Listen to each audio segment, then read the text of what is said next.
In the heart of Santo Amaro, an old village tucked away in the Portuguese countryside, traditions run deep, and whispers of the supernatural are never far from earshot.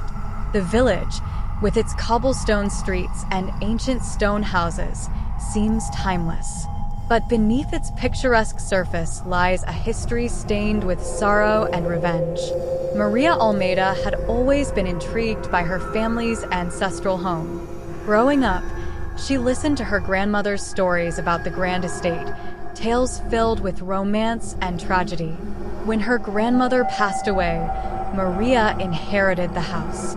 Despite the villagers' warnings about the estate's dark history, Maria decided to move in, eager to uncover the secrets of her lineage.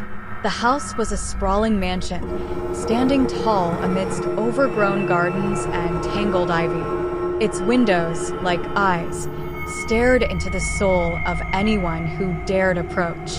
The air around it was thick with an unseen presence, a palpable tension that sent shivers down Maria's spine the moment she set foot on the grounds.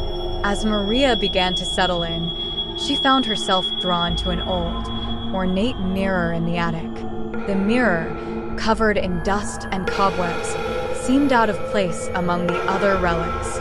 On its frame, an inscription in Latin read, "Precium Praederiti," which Maria translated as "the price of the past."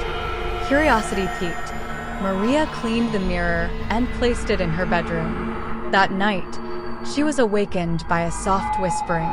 The voice was indistinct, but it seemed to come from the mirror. She approached it cautiously, and as she gazed into its depths, the reflection shifted, showing her a different time. In the mirror, she saw a young woman who looked remarkably like herself, dressed in a vintage gown, dancing with a handsome man. They seemed deeply in love, but the scene was tinged with sadness. Suddenly, the vision changed. The young woman's face contorted in fear as the man was dragged away by shadowy figures. The whispers grew louder, filled with anguish and betrayal. The next day, Maria visited the village archives, hoping to learn more about the couple in the mirror. She discovered that they were her ancestors, Helena and Joao. Helena had been the daughter of a wealthy landowner, and Joao was a commoner. Their love was forbidden, and when Helena's father discovered their secret meetings, he had Joao imprisoned and eventually killed. Heartbroken, Helena had taken her own life, cursing her father and vowing that her love for Joao would never die. The curse had haunted the Almeida family for generations, with every descendant who lived in the house experiencing strange occurrences and tragic ends. Determined to break the curse, Maria sought help from a local historian, Dr. Enrique. Together, they delved deeper into the story, discovering that the mirror was a portal connecting the past and the present. To free her family from the curse, Maria had to reunite the spirits of Helena and Joao. One stormy night, Maria stood before the mirror, holding a locket that had belonged to Helena. She called out to the spirits, begging them to find peace.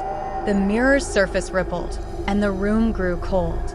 Helena's ghost appeared, tears streaming down her face, followed by Joao's spirit, looking both confused and hopeful. As the ghosts reached for each other, the shadowy figures that had taken Joao appeared once more, trying to pull them apart. Maria, driven by a desperate need to end the torment, stepped between the spirits and the shadows, holding up the locket. The shadows recoiled, hissing, and the ghosts finally embraced. A blinding light filled the room, and Maria felt a weight lift from her shoulders. When the light faded, the mirror showed only her reflection, and the oppressive atmosphere of the house had vanished. The curse was broken. Maria continued to live in the house, turning it into a museum dedicated to her ancestors' love story. The village of Santo Amaro, once shrouded in fear and mystery, became a place of healing and remembrance. And Maria, having learned the true price of the past, found peace in preserving its lessons for future generations.